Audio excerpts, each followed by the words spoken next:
திருப்பாடல்கள் 15 1-5 முடிய. ஆண்டவரே, கூடாரத்தில் தங்கிட தகுதி உள்ளவர் யார்? திருமலையில் குடியிருப்பவர் யார்?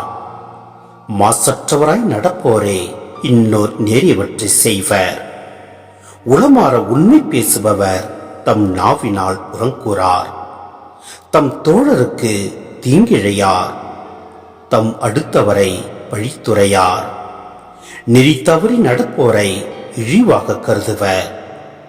ஆண்டவருக்கு அஞ்சுவோரை உயர்வாக மதிப்பர். தமக்கு துன்பம் வந்தாலும் கொடுத்த வாக்குறுதியை மீறார். தம் பணத்தை வட்டிக்கு கொடார்.